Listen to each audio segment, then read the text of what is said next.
Salut à tous, amis parisiens, supporters du PSG, j'espère que vous avez la pêche. Moi pour ma part, je vais très très bien, je suis très content de vous retrouver pour un nouveau débrief. On va analyser cette rencontre qui opposait le Paris Saint-Germain à l'AS Saint-Etienne, match qui comptait pour la 17e journée de Ligue 1 McDonald's, victoire des hommes de Luis Enrique, 2-1 au Parc des Princes. Ousmane Dembélé avait ouvert le score à la 13e minute de jeu.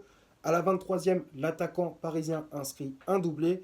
La réduction de l'écart de Zurigo Davitashvili intervient à la 64e pour les Verts, mais ce n'est pas suffisant, car grâce à ce succès, le club de la capitale conforte sa place de leader.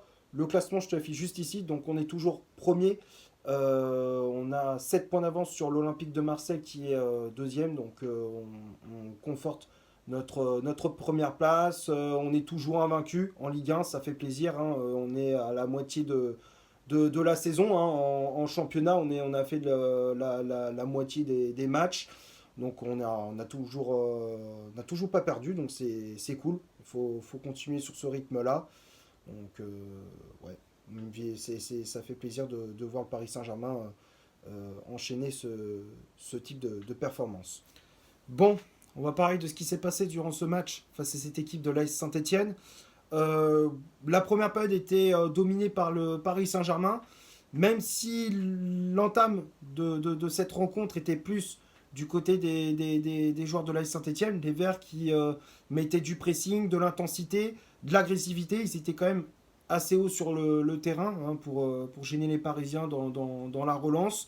Ils ont eu une très très grosse occasion avec le Géorgien Davitashvili, mais heureusement pour nous, on avait un très bon Donnarumma sur cette action qui était resté vigilant.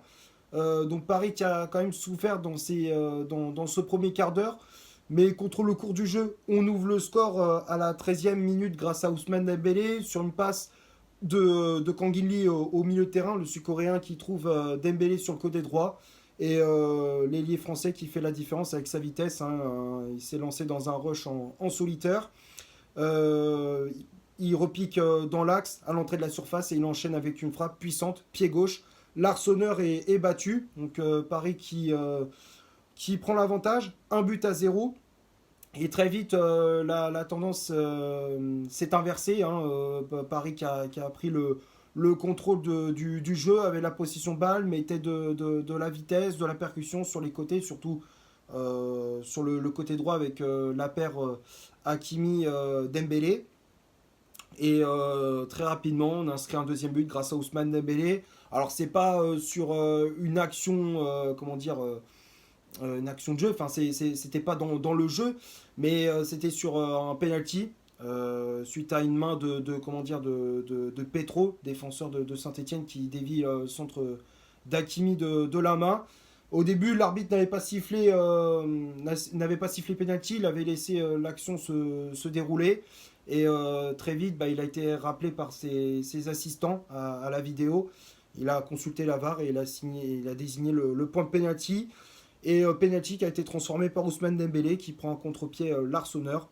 Rien à dire, hein. Le penalty est parfaitement frappé, il est très très bien tiré.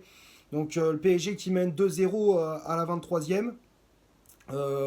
Donc Paris qui pousse, qui gère bien ce match. On pensait inscrire un troisième but juste avant la mi-temps avec Bradley Barcola, mais son but a été refusé pour une petite poussette sur Bouchouari, je crois il s'appelle le joueur de Saint-Etienne, Bouchouari.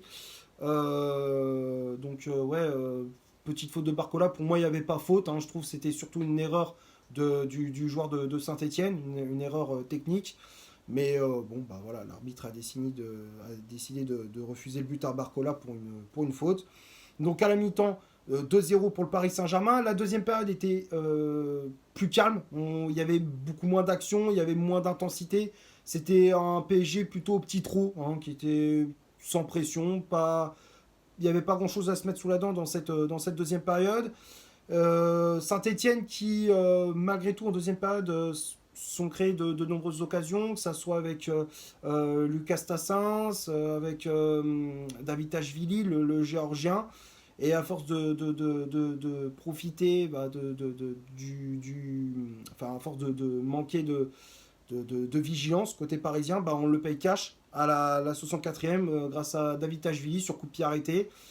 Coup franc à l'entrée de la surface. Pour moi, le but, Donnarumma, il fait une grossière erreur. Il fait une grosse erreur. Enfin, je suis désolé, mais normalement, il ne doit pas s'encaisser un but comme ça. Le coup franc, il est plein axe.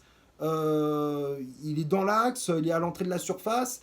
Déjà, il manque un joueur dans le mur. Il met 4 joueurs. Il aurait dû mettre un cinquième joueur pour justement bétonner ton mur.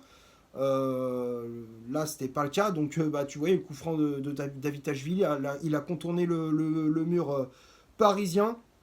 Et Donnarumma qui manque d'explosivité sur son plongeon. Donc Saint-Etienne qui réduit le score, qui profite de l'erreur du gardien parisien. Donc les Verts sont menés plus que d'un but d'écart. Hein. Saint-Etienne qui réduit le score, ça fait donc 2 buts à 1. Et Paris qui donc souffre malgré tout dans cette deuxième période après le but de David Tachvili. Saint-Etienne qui avait plusieurs fois l'occasion d'égaliser. Malheureusement, il manque de précision dans la finition. Luis Enrique qui fait des changements avec les entrées de Vitinha, de Zaïre Emery au milieu de terrain. En attaque, on a vu l'entrée également de Désiré Doué. Voilà, bon, encore milieu de terrain, ça allait. Vitinha, Zaïre Emery, ils n'ont pas fait une mauvaise entrée en jeu, mais Doué, pour moi, il n'a pas changé la donne. Offensivement, ça n'a pas changé grand-chose.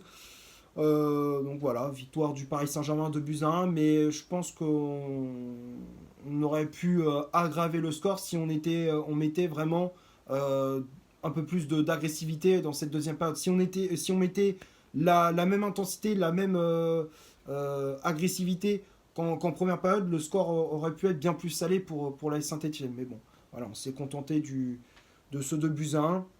C'est à cause de ça que je suis un petit peu mitigé par rapport à la prestation des Parisiens. Maintenant, on va passer à la composition d'équipe que Luis Enrique a aligné pour ce match. Le 11 de départ, je suis juste ici. Donc l'entraîneur espagnol qui, comme d'habitude, a aligné son bon vieux 4-3-3 avec Gigio Donnarumma dans les cages. La charnière centrale, c'était Lucas Beraldo associé à Lucas Hernandez. Beraldo qui remplaçait Marquinhos laissé au repos. Les latéraux, on avait à droite le Marocain Achraf Hakimi avec le brassard de capitaine. À gauche, c'était le Portugais Nuno Mendes. Le milieu de terrain, Fabien Ruiz positionné en 6. Seny Mayulu et Kanguinli en relayeur. Et le trio d'attaque où on avait Ousmane Dembélé, ailier droit, Bradley Barcola, ailier gauche. Et en pointe, le Portugais Gonçalo Ramos. Les changements effectués par l'entraîneur parisien. Donc on a vu l'entrée, comme je disais, de Désiré Doué à la place de Lucas Hernandez. L'entrée du Portugais Vitinha à la place de Seny Mayulu au milieu de terrain. L'entrée de Warren Zaïre Emery à la place de Bradley Barcola. Et pour finir, l'entrée de William Pacho à la place de Gonçalo Ramos. Que dire sur cette compo? Une compo un petit peu remaniée de la part de Luis Enrique. On a vu des cadres laissés sur le banc, voire même au repos, qui n'étaient même pas sur la feuille de match. Marquinhos n'était pas sur la feuille de match. Zaïre Emery, Vitinha, ils ont démarré sur le banc. On a vu Kanguinli et Mayulu en tant que relayeur. Mayulu, passage, a fait un bon match. En défense, on a vu cette charnière centrale Lucas Hernandez, Lucas Beraldo, qui a bien fonctionné. Hein. Moi, je pensais que Marquinhos, il allait enchaîner, mais il a préféré mettre Beraldo. Il a préféré laisser reposer Marquinhos. Mais sinon, après, le reste, c'était du classique. Donnarumma dans les cages, Hakimi, Mendes sur les côtés. Et trio d'attaque, Barcola, Dembélé et Gonçalo Ramos en pointe. Donc voilà, après le reste, c'est du classique. On va passer maintenant du côté des statistiques de cette rencontre. On va commencer par le Paris Saint-Germain. Les Parisiens ont eu 59% de possession de balle. Ils ont réalisé 21 tirs au total, dont 9 frappes cadrées. 667 passes réalisées dans ce match, dont 534 de réussis. 58 duels gagnés, 16 fautes commises, 2 arrêts effectués par le gardien, 16 centres effectués, 7 corners obtenus, 26 tacles réussis. Et du côté des Stéphanois, 41% de possession de balle, 3 tirs effectués dans le match, dont 3 frappes cadrées, 432 passes réalisées dans le match, dont 349 de passes réussies. 50 duels gagnés, 11 fautes commises, 7 arrêts effectués par Gauthier Larsonneur, gardien des Verts, 3 centres réalisés, 3 corners obtenus et 23 tacles réussis. Donc quand on regarde les statistiques, possession balle qui était du côté du Paris Saint-Germain, ça bouge pas. En termes d'occasion également, c'était surtout en première période, il y a eu beaucoup plus d'occasions pour le Paris Saint-Germain. Après, voilà, on a été vraiment agressif, on a montré beaucoup de caractère dans ce match, surtout dans les 45 premières minutes.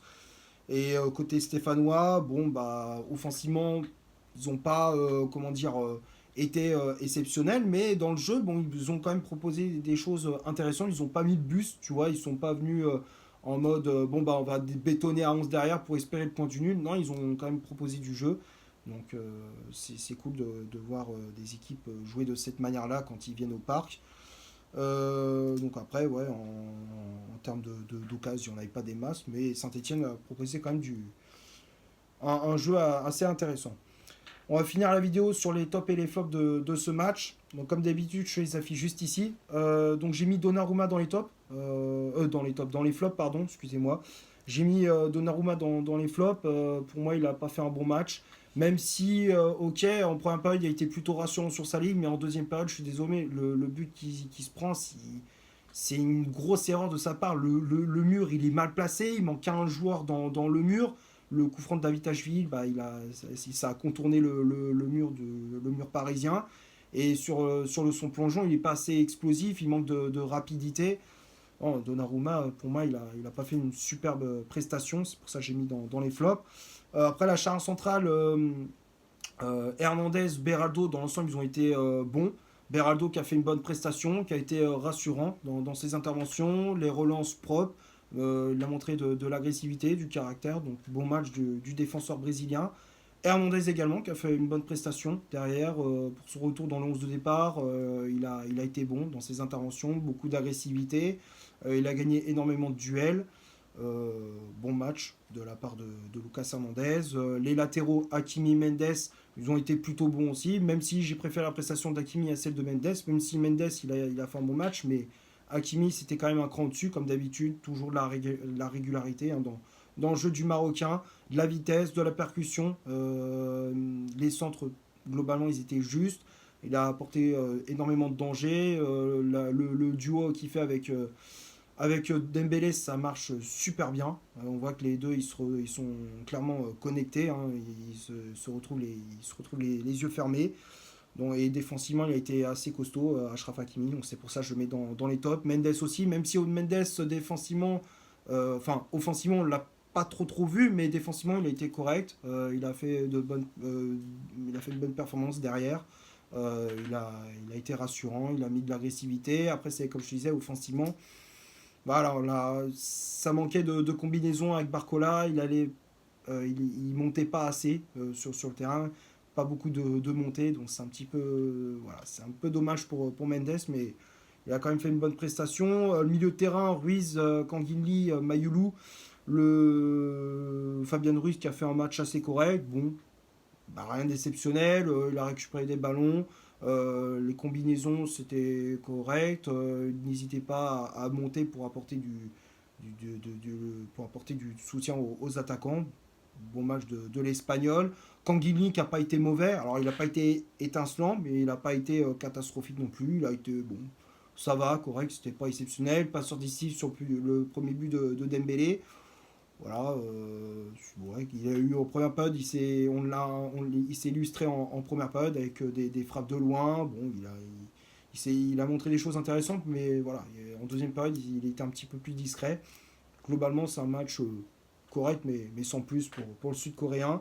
Mayoulou qui a fait une bonne prestation. Seni Mayoulou, milieu de terrain qui a apporté de la vitesse, de la percussion, qui techniquement était très très juste dans ses dribbles, dans ses passes. Il avait toujours le petit coup d'œil qui allait bien pour faire la bonne passe au bon moment, dans le bon tempo.